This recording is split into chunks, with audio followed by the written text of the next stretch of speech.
Hello hello बोल के मेरे आजू बाजू डोल के क्या खबरें आ रही हैं यार। बाबर आजम को कह दिया है हमारे कोच ने कि अगर तुम टीम में आना चाहते हो तो तुम्हें कीपर बनना पड़ेगा। और क्या बनवाओगे, उसको माली भी बना लो यार, गोडी शोडी भी कर ले पौधों की।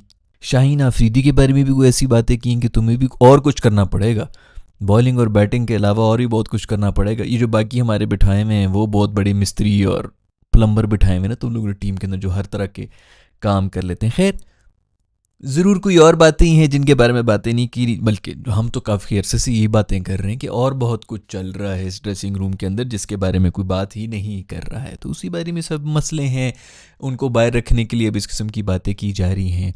इसके अलावा इंडिया और इंग्लैंड का दोबारा से टेस्ट मैच भी शुरू हो गया है लॉर्ड्स की टेढ़ी पिच के ऊपर। टेढ़ी पिच टेढ़ी पिच टेढ़ी पिच, बस यही चल रहा है पिछले को तकरीबन 4000 घंटों से। हर किसी ने बताने कि लॉर्ड्स की पिच ना असल में यूं है, यू इधर से इधर, इधर वाले बंदे को स्टूल पे खड़ा हो के जो है वो उस वाले से उधर वाले बंदे के साथ आई कांटेक्ट करना पड़ता है। इतनी टेढ़ी पिच है लॉर्ड्स की। चूंकि ये नया नया लोगों को पता चल गया तो हर कोई जो है इसके ऊपर कंटेंट जरूर बना रहा है, हर किसी ने बताना है। खैर, सबसे पहले वीडियो में बात करेंगे दोस्तों बाबर आजम के बारे में।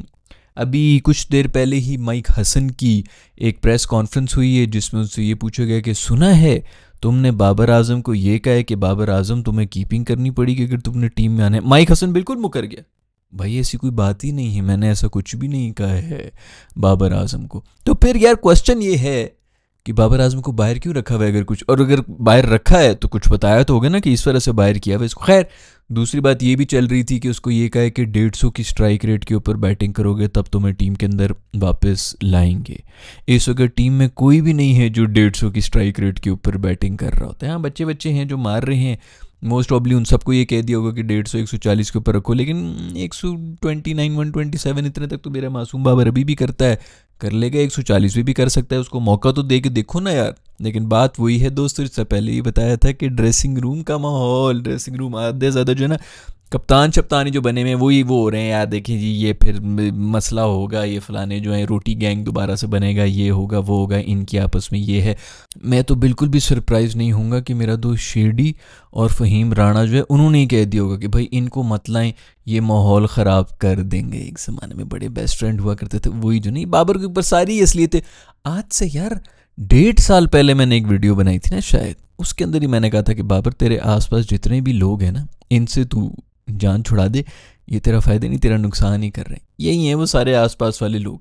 उस वक्त ख़ुद को टीम में रखने के लिए इसकी फुल टाइम टीसी कर रहे होते थे, अब ना जाने पता नहीं क्या क्या बातें कर रहे हैं उसके जाने के बाद। तो खैर, इसी किस्म की कोई रीज़न्स हैं, शायद इसीलिए बाबर की टीम में आने की कोई जगह नहीं बन रही है। खबरें ये आ रही हैं कि भाई बाबर को कहा गया है कि 150 की स्ट्राइक रेट पे करो, दूसरा कीपिंग का भी कहा है, लेकिन कीपिंग का इसी तरह ही है कि उसको वैसे ही कह दिया कि तू कीपिंग में भी ट्राई करके देख ले भाई, और क्या कुछ वो करे, इलेक्ट्रीशियन का एक डिप्लोमा भी कर ले भाई। अजीब बातें कर रहे हैं यार, तू कीपिंग कर ले, कोई एक प्रॉपर बैटर भी तो हमें चाहिए ना।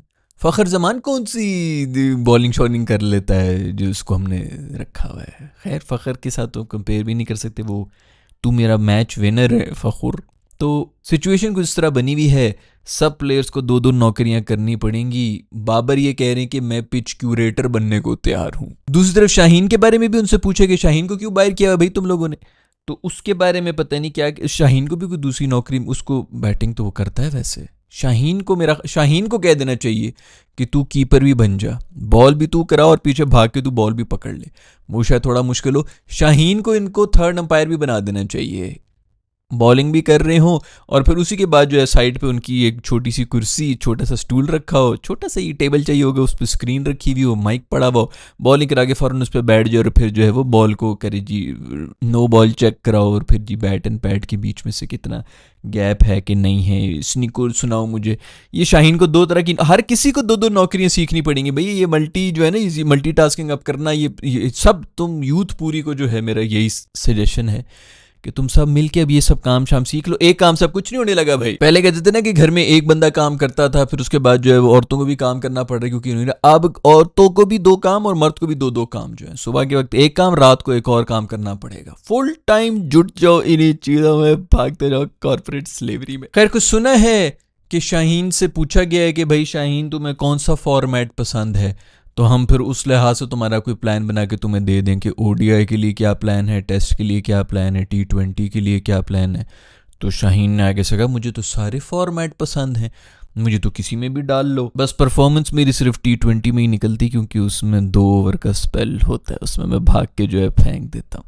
हर किसी का भाई एंड में जो है उनको पता यही है कि वो T20 ही खेलना है, लेकिन फेम भी सिर्फ T20 के अंदर ही है, स्पॉन्सर्स भी T20 की वजह से मिलते हैं। ओडीआई वर्ल्ड कप अभी गुजरा था, वो भी अब पता नहीं अगले कोई 9000 साल के बाद आएगा, उसके अलावा तो कोई सीरीज़ वीरीज़ का किसी को पता भी नहीं चलता, वैसे भी लोग सोए होते हैं। खैर ओडीआई सीरीज़ हो भी नहीं रही होती, T20 में ही सब कुछ है, लीग्स भी T20 की चल रही होती हैं, तो सबको पता है कि हम खुल के अगर ये कह देता ना, शाहीन से था ये ट्रिक क्वेश्चन, अगर वो कह देता ना कि मुझे T20 फॉर्मेट बहुत पसंद है, तो इन्होंने इसको जो है वहीं पे कर देता ना, अच्छा तूने टेस्ट और ओडीआई नहीं खेलना, चलो T20 के अंदर तभी हम यंगस्टर्स को मौका दे रहे हैं, तुम अपना घुटना ठीक करा के आओ, उसके बाद हम देखेंगे। तो टेस्ट का तो तुमने खुद ही कह दिया कि मैंने नहीं खेलना, और ओडीआई का तुमने खुद कह दिया कि मैंने नहीं खेलना, तो फिर पता नहीं, तुम जाओ जाके खेलो लीगों वीगों में, और फिर जब वो लीग में परफॉर्म कर लेते तो उसको कहते हैं लीग का, तो फिर इंटरनेशनल प्रेशर और होता है। खैर आपस की बात है। अभी बांग्लादेश वाली सीरीज के अंदर तो मुझे खैर उसमें तो बॉलर कोई लेके ही नहीं गई, हम फास्ट बॉलर, तो शाहीन मासूम को भी ले जाते तो क्या बॉलर इतना माठा तो नहीं, लेकिन वही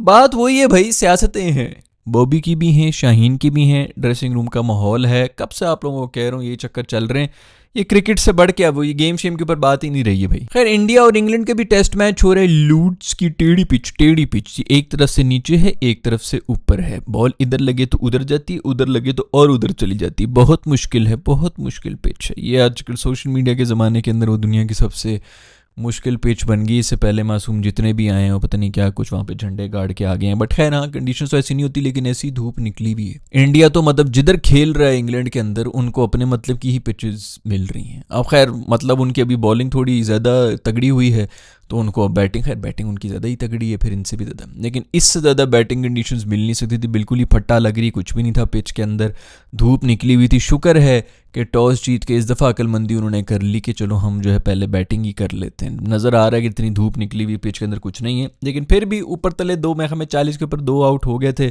2 ओवर के अंदर ही 2 उन्होंने विकेटें दे दी थी। मैंने कहा लो जी फिर से दोबारा से इनका अपना मजाक शुरू हो चुका है, इसी तरह ख्वार हो जाएंगे, इसी तरह करते रहेंगे, इन्होंने तो पीछे हटना नहीं है, इसी तरह कुट्टें खाते रहेंगे।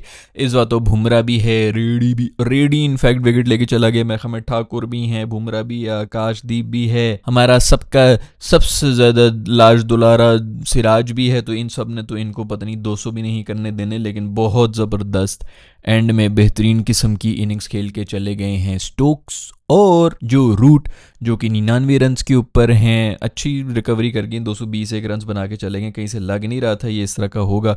न्यू बॉल ले ली इंडिया ने, लेकिन न्यू बॉल ले के भी आउट ना कर सके, और गेम कहीं ना कहीं इंग्लैंड रिकवर तो कर गया है भाई। एंड में मधुमक्खियों ने भी हमला कर दिया था मेरे दोस्त स्टोक्स के ऊपर, और मेरे दोस्त जो हैं रूट वगैरह, स्टोक्स बेचारा बड़ा चीख रहा था, कह रहा था मैं इधर किस तरह बैटिंग करूँ, बिल्कुल सही चीख रहा था मासूम।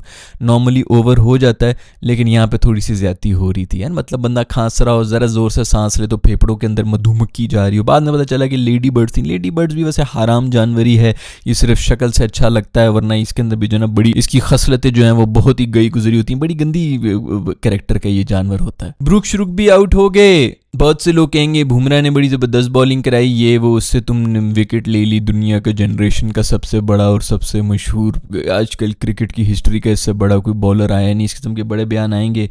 लेकिन आपस की बात है, नहायत ही कमज़ोर बैटिंग हो रही थी, बैट एंड पैड के बीच में कोई 5000 फुट का गैप था, तो बीच पे से बॉल तो निकलनी ही थी। खैर बेस बॉल ऑफिशियली मर चुका है बेचारों का, पता नहीं कोई 2 रन 1 रन पर ओवर के हिसाब से चल रहे थे, 9 ओवरों के अंदर कोई 10-12 रन इन्होंने बनाए हुए थे एक ज़माने में, क्या कुछ वो लास्ट वीडियो में हमने यही बात की थी कि बेस बॉल अब ऑफिशियली मर चुका है। इस वीडियो के अंदर भी आप, इस मैच के अंदर आप देख सकते हैं कि बेसबॉल के तरीके से नहीं खेला, शायद इसलिए थोड़ा बच भी गए, अदरवाइज इन्होंने जलील ही होना था। रूट और सचिन के रिकॉर्ड भी कोई आगे पीछे चल रहे हैं, पता नहीं कोई 68 50s हैं सचिन की, 67 50s इसकी हो गई हैं, 68 ही हो गई हैं, अगर आज वाली भी मिला दें भी ये 99 पे खड़ा हुआ है, आई डोंट नो इसके बाद 67 हुई हैं कि जितनी भी हुई हैं, जो भी हो पहुंच गया 50s भी पहुंच गया। और मैं ख्याल में उसकी सेंचुरीज को भी अगर किसी से खतरा है तो वो रूट मूट से ही है। तेंदुलकर भाई आए हुए भी थे, देख रहे होंगे, गुस्से से देख रहे होंगे, लेकिन उस मुंह पे स्माइल उन्होंने रखी हुई थी कि ठीक है record records are meant to be broken. खैर दोस्तों, ये हैं सब खबरें क्रिकेट की दुनिया से। इंडिया और इंग्लैंड का टेस्ट मैच है, बड़ा क्रूशल टेस्ट मैच है। कौन जीतेगा, किसकी लीड होगी, बाबर को कीपिंग करनी चाहिए